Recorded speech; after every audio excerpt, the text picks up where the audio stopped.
Artinya apa? Manual lagi. Artinya ketemu lagi.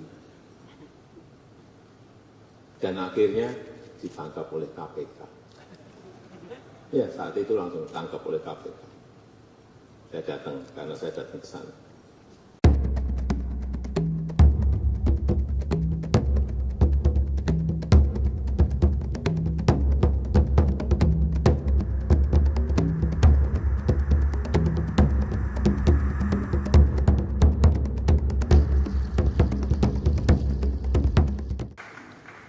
Ini fakta, karena saya tanya langsung, sebenarnya problemnya apa sih?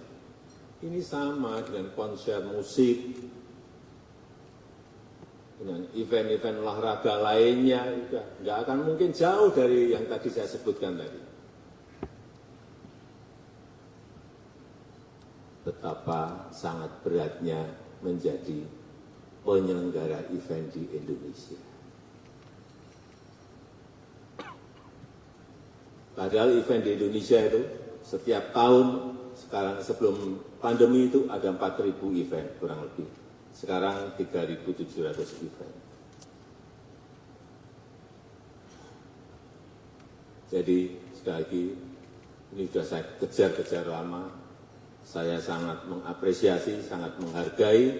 Sekarang sudah ada OSS untuk penyelenggaraan event.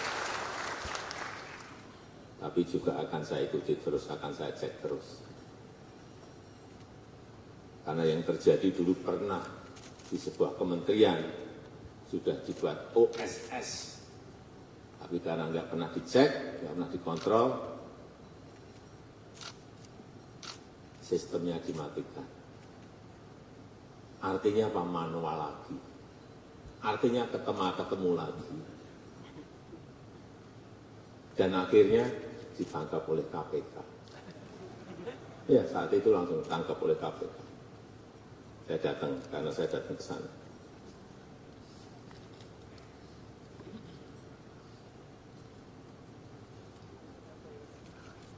Bapak-Ibu sekalian yang saya hormati, masalah utama penyelenggaraan event di negara kita itu adalah kepastian izin yang tidak diberikan jauh hari.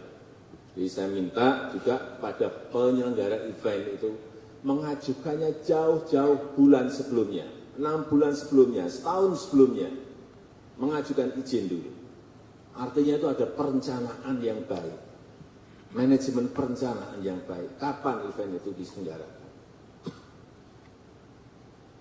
Pemerintah, jajaran pemerintah juga, tadi sampaikan oleh Pak Kapolri, totalnya bisa disampaikan hanya dalam waktu 14 hari dari beberapa perizinan tadi.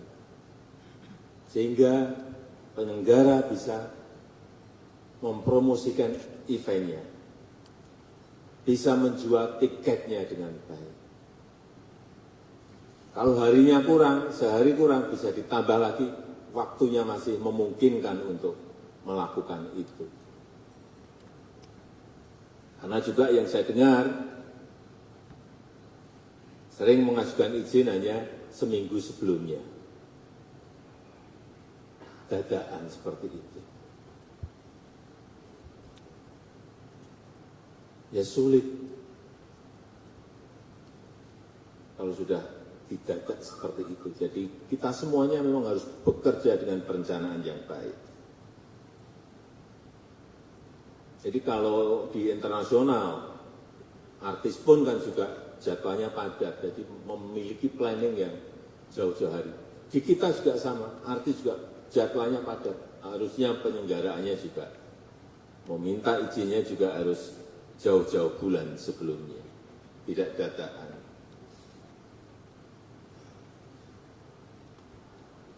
Dan bahkan di negara kita ini masih sudah izinnya keluar saja masih dibatalkan kok.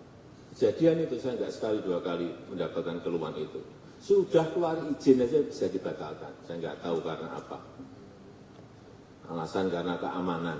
Ya keamanan itu sebenarnya tugasnya aparat kepolisian untuk menyelesaikan agar menjadi dari yang tidak aman menjadi aman.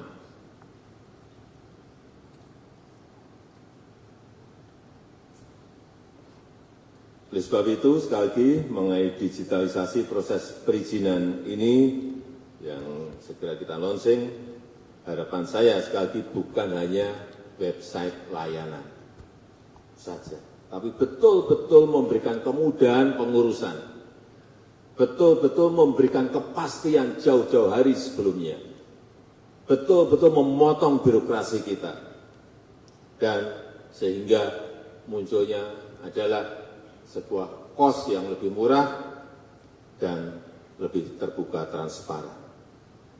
Saya rasa itu yang ingin saya sampaikan, dan dengan mengucap Bismillahirrahmanirrahim pada pagi hari ini secara resmi saya luncurkan digitalisasi layanan perizinan penyelenggaraan event di Indonesia. Terima kasih. Kami mengundang PR besar juga. Setelah ini rampung, PR kita adalah bagaimana agar hak cipta itu bisa berdampak pada para seniman, pencipta lagu, dan lain-lain. Kalau eventnya banyak, tapi dampaknya tidak ke pencipta lagu, ke artisnya juga ini akan tidak berdampak baik kepada para seniman kita. Saya rasa itu. Wassalamualaikum warahmatullahi wabarakatuh.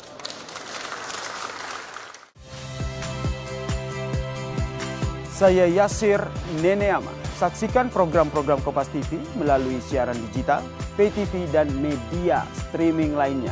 Kompas TV, independen, terpercaya.